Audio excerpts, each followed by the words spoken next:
Good afternoon po sa lahat ng aking taga-subaybay. This is Anli Hatchery ng Biri Northern Samar. Yung ano natin, yung operation natin, naka-Solarex operated siya. Ibig sabihin yung battery operated na naka-charge sa solar ay in-invert natin sa 220. Yan po yung supply natin sa ating pong incubator. So ngayon mag-harvest po tayo ng sisiw, pero magsasalang na naman. So ito yung yung inilagay natin sa July 23. Sinalang natin sa July 23. Bale yung hatching period niya August 9 to 12. So lagpas na ngayon 12, kaya yung mga hindi napisa at saka napisa kukunin na natin. So yung hindi napisa, ito po kukunin natin para ilaga natin at sama sa organic feeding. Ayan po. Dito po napisa yung iba kasi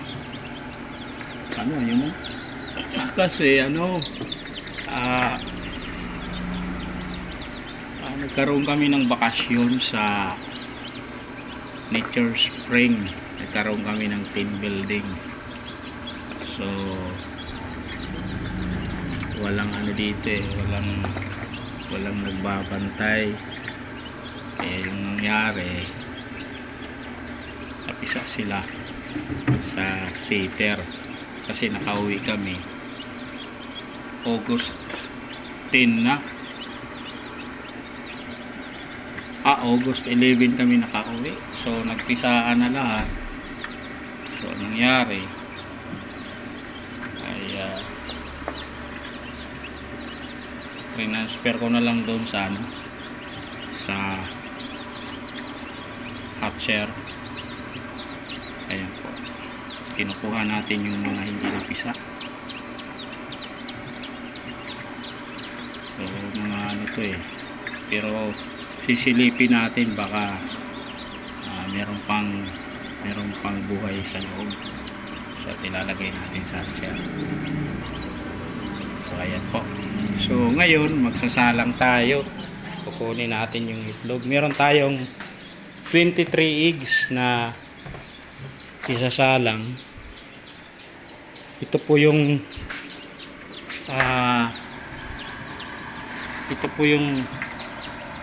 itlog na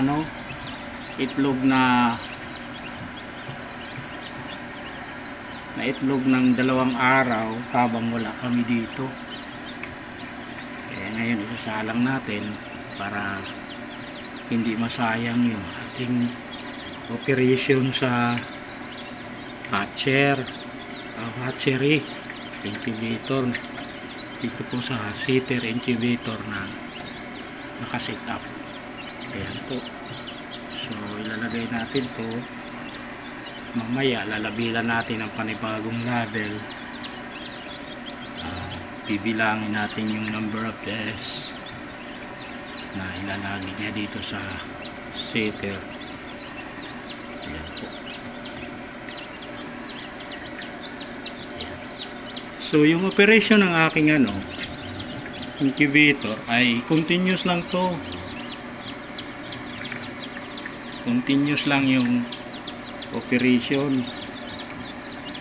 Araw-araw naka-operate siya.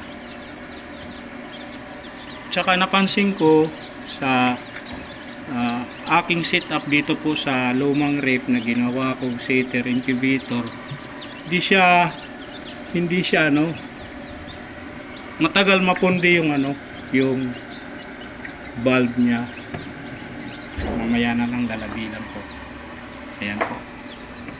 So dito ito August 19 yung schedule niya sa hatching period. So tatanggalin na natin to kasi wala na to.